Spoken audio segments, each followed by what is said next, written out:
Fidel Castro, the subject of Fidel Castro keeps coming up on social media in my interactions, and then I found this article and I thought, oh, this is so apropos, and lets me begin to get to the heart of my central thesis, which is that political analysts and pundits and self-appointed very smart people don't seem to be aware of the tremendous power of the European aristocracy.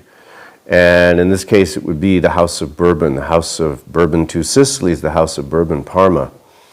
And because they labor under the delusion that the United States is at the top of the pyramid, and this is a deliberate deception, they don't really know what's going on, and they get confused about things, and because they develop these very powerful political loyalties, it makes them unable to even be receptive to any other ideas, things that might contradict what they've fallen in love with, their ideological commitments.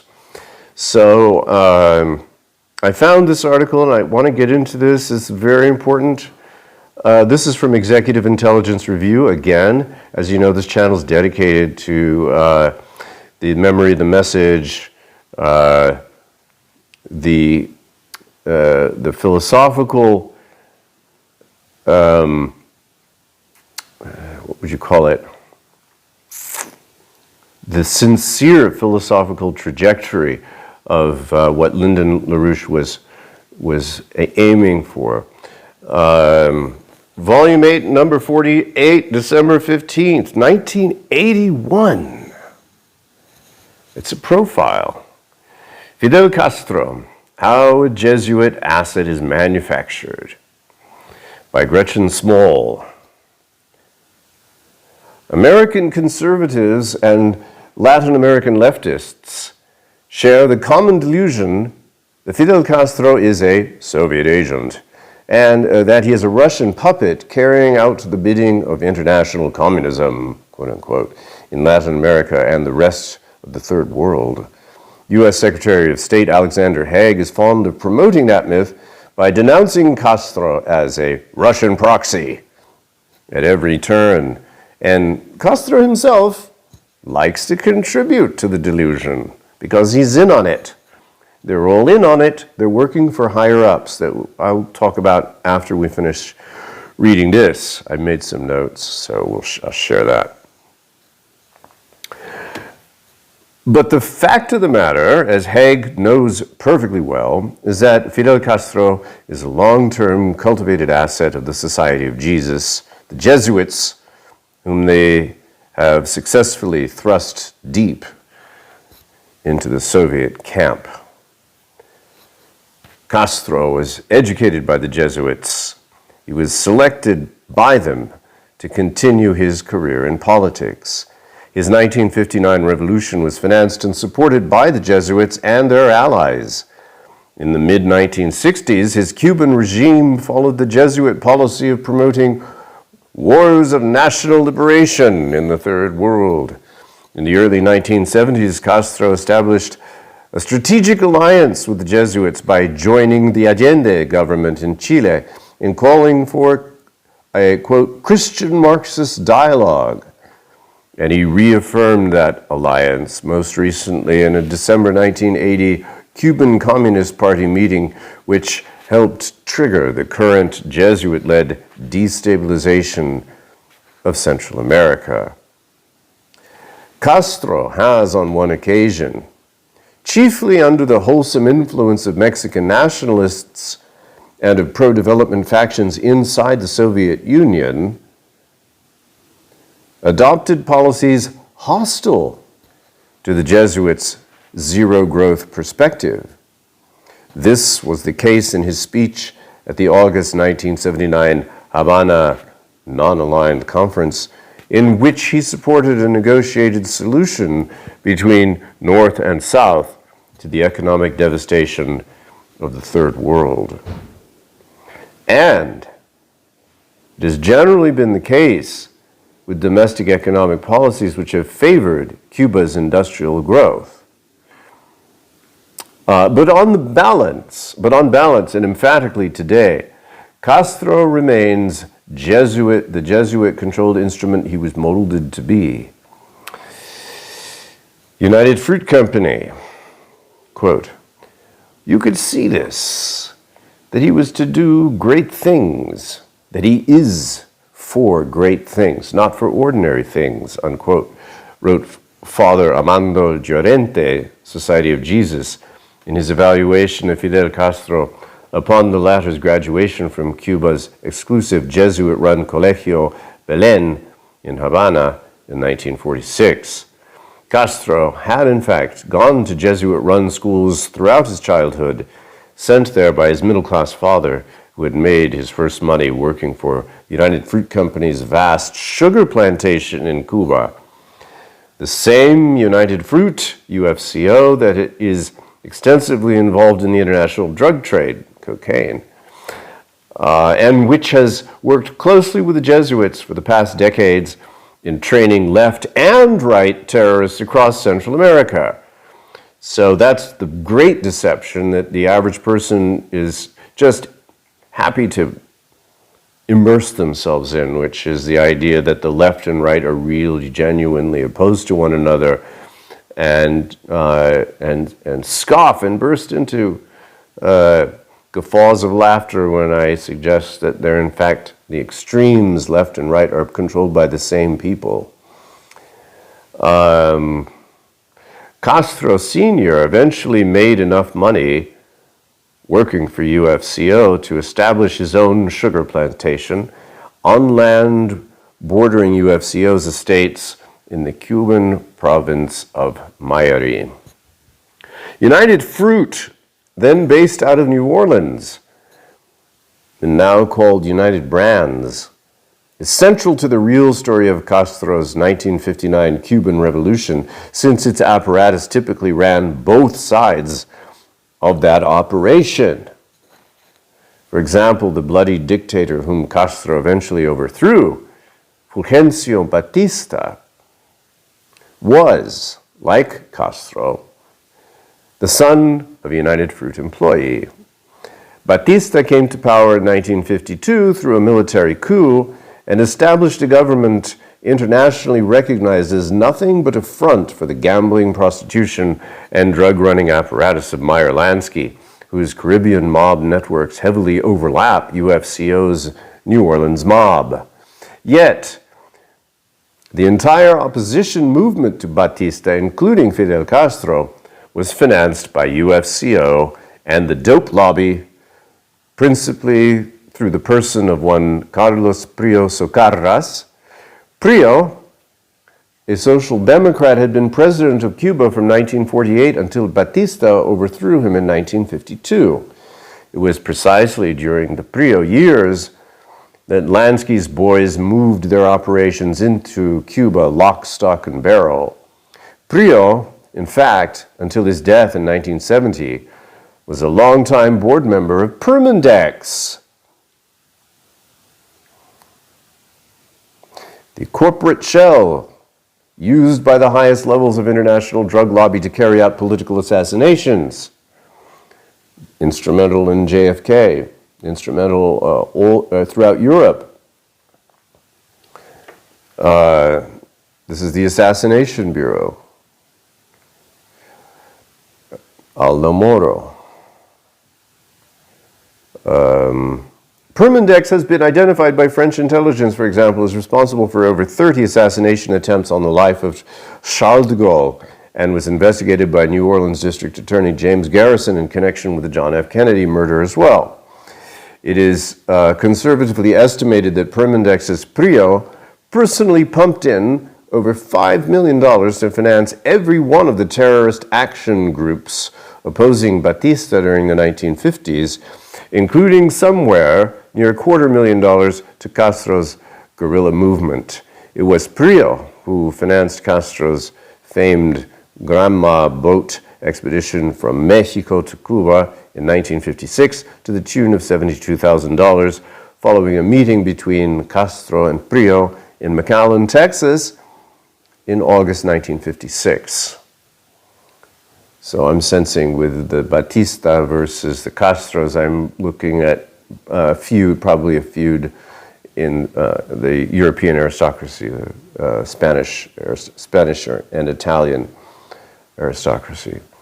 Guerrilla baptism. Prio was the leading Cuban in the so-called democratic left in Latin America in the post-war period. The allies of the Socialist International, which included such personalities as Venezuela's Rómulo Betancourt, Costa Rica's Pepe Figueres, a wholly owned individual subsidiary to this day of United Fruit, and Peru's Mussolini-loving Aya de la Torre, put together by a combination of Jesuit and Italian oligarchical interests and financed by United Fruit and the Rockefellers. The Democratic left created an armed leftist mercenary force known as the Caribbean Legion, whose nominal mission was to overthrow various right-wing dictatorships then established in Latin America. As a university student, Castro received his first political and insurrectionary training from precisely these networks. Castro's baptism as a guerrilla occurred in the Caribbean Legion's first operation, 1947, a planned expedition to overthrow the Dominican Republic dictator Rafael Trujillo, launched from the Cuban island of Cayo Confites. The principal military advisor and trainer of the Caribbean Legion throughout this period was the Spanish Civil War veteran general, in quotes, Alberto Bayo, who then went on to train Castro's Granma expedition team in Mexico. Bayo also trained Castro's Latin American guerrilla operatives in later years and once referred to Che Guevara as his best pupil. Alongside Bayo's military backing, the Caribbean Legion supported Castro's insurrection with financial aid from Figueres, Betancourt, Prio, and others.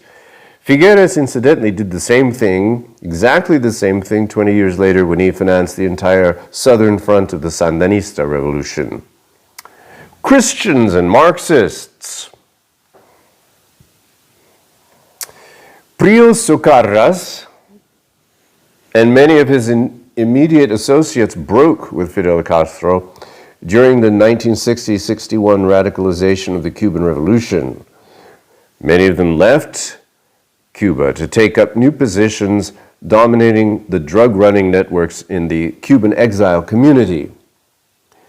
The ideology they left behind, however, was not terribly different from their own Jesuitical outlook. In fact, there's a strong reason to believe that the Jesuit/Dope Inc. networks included those ensconced in the U.S. government at the time, deliberately drove Cuban quote-unquote communists in the early 1960s in order to deliver it to the Soviet bloc as an offer that couldn't be refused. Thus, Cuba became a kind of tar baby for the Soviet Union in the Caribbean, a tar baby which has been used since by these Jesuit networks and their allies in the Soviet KGB.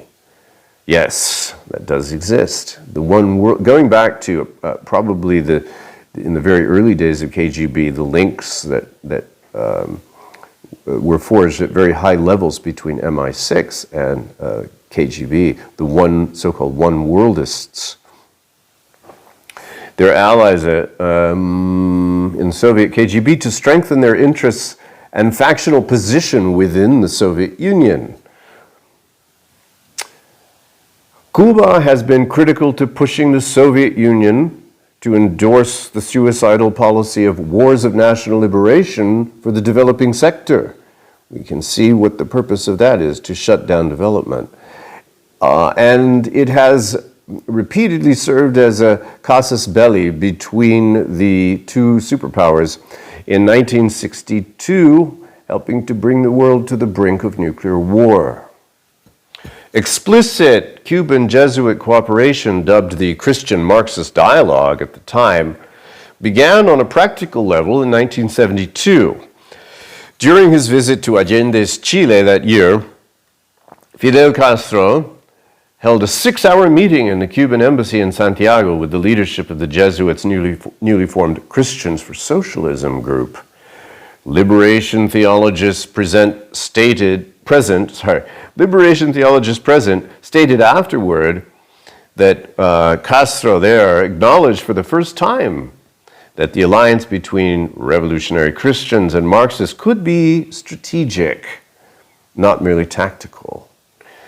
The Cuban-backed but Jesuit-run Sandinista revolution in Nicaragua in 1979 sealed the practical importance of this Christian-Marxist dialogue. Cuba's present total adoption of the Jesuit policy line was most emphatically reaffirmed during the December 1980 Congress of the Cuban Communist Party. At this meeting, Castro characterized both the revolutionary Christian elements, quote unquote, in the church and the socialist international forces as critical allies for all the national liberation movements Cuba endorses in Latin America and worldwide. Cuba's short step to its current posture of increasing political and logistical backing for the, quote, left side of the genocide sweeping Central America has brought Fidel Castro full circle to his original Jesuit roots. So, quite an article. But then I promised to,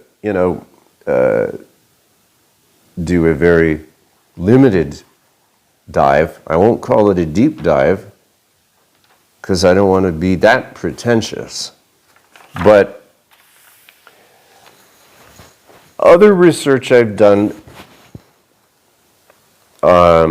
seems to show that the House of Bourbon Two Sicilies, which is you have the Italian and the Spanish branches of the Bourbon families. There's the House of Bourbon Two Sicilies and the House of Bourbon Parma. Those are the Italian branches.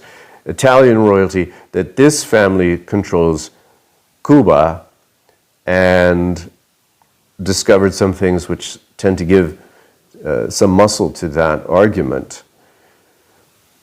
The House of Bourbon Two Sicilies, the House of Bourbon Parma, are Italian royalty and Templar military bloodlines. So I'm going to establish the strong link between this house and the Jesuits, and then with the drug running and into Cuba. So this house, they are the sovereigns of the sacred military Constantinian Order of St. George, which oversees the Jesuits.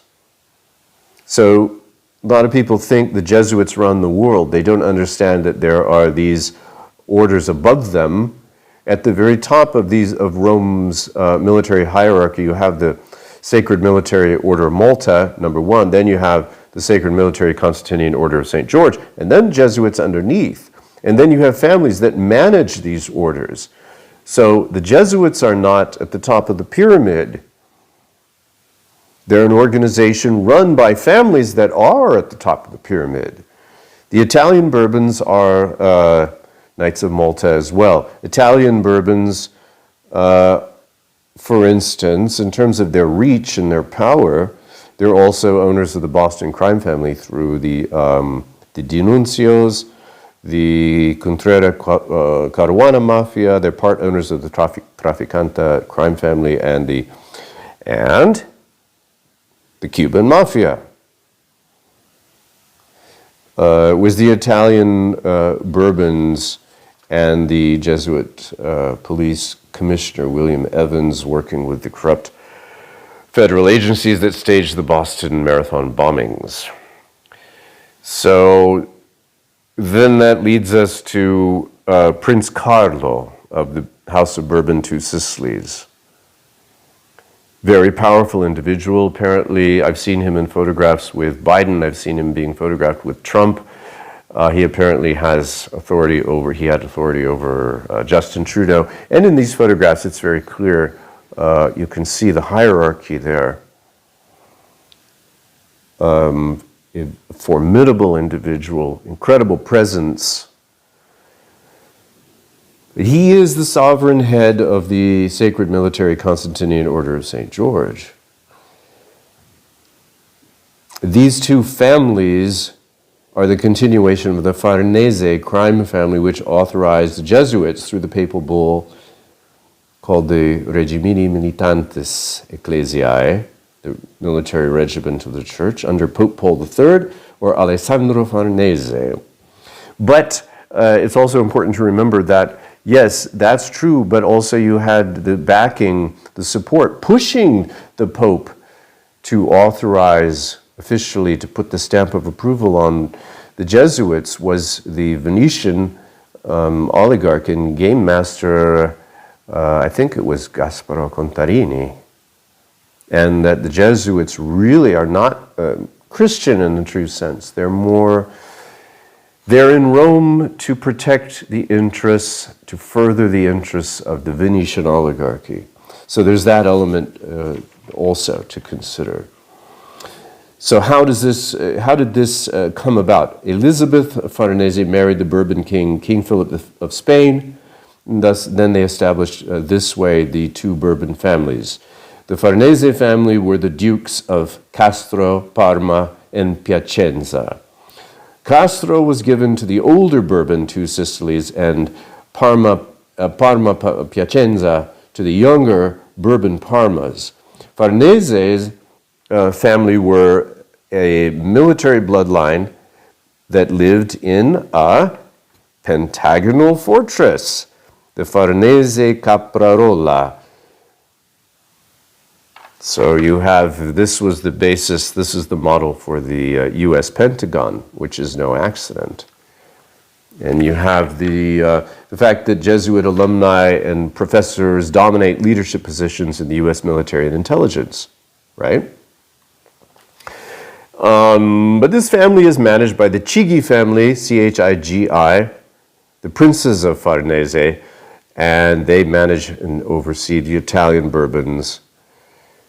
And so you have Jesuit-educated CIA directors, Robert Gates, George Tenet, Leon Panetta, Michael Morell, David Petraeus, John Brennan.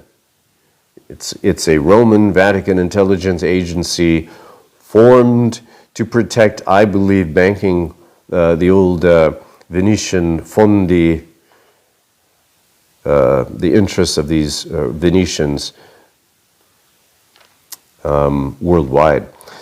So then how do we get into Cuba from there? We talked about the sugar merchants. We briefly touched on that. And you have now the Fanjul brothers. They're Cuban-American billionaire sugar merchants.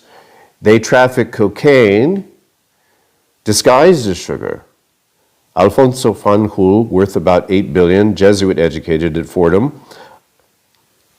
And under Catholic-educated, Jesuit-educated CIA Director William Colby, known as the warrior priest, the CIA employed Santo Traficante Jr. with infiltrating Cuba to help, quote-unquote, assassinate Fidel Castro. So the Traficantes are also big casino owners in Cuba. The Castros migrated to Cuba from Spain with origins as nobles from Castro, Italy and Castro, Spain. The Bourbon Two Sicilies are the Dukes of Castro, and they managed the Cuban Castro family. The CIA was really assisting Fidel Castro in staying in power while pretending to be against him, which is why they continue to rule, which makes sense, because the number of alleged assassination attempts is absurd. It had to be an ongoing operation concocting new fake attempts to keep this farce going. So Prince Carlo, who's now the head of the family, the Prince Carlo of Bourbon Two Sicilies, who shows up sometimes in New York for the Italian-American parade. And, you know, he's got a wonderful aristocratic presence, and he knows exactly how to play it. and people seem to be honored that he's there among them, but I don't think anybody quite knows the extent of this person's power. They hide behind narrative fictions like the United States, the CIA rule the world, the Jesuits rule the world, all these other, or left and right, the belief, really, this ideological superstition, really. But he is, he's that family's connected with the royal family of Luxembourg, of the Netherlands. Prince Carlo is the uncle of Jean-Christophe Napoleon Bonaparte. And there's Prince Pedro of Bourbon Two Sicilies. He's the Duke of Calabria. He's the president of the Council of the Spanish Military Order in Santiago, Calatrava, Alcantara, and Montesa. He's the link. Prince Pedro is the link between the Italian and Spanish Bourbons who rule Spain today. And of course, and we can also, probably we remember King Juan Carlos visiting the Bush Ranch and the tie-in with the Bush cocaine operations that gave Bill Clinton his start, et cetera, et cetera. But you see, you have to look at you have to look higher.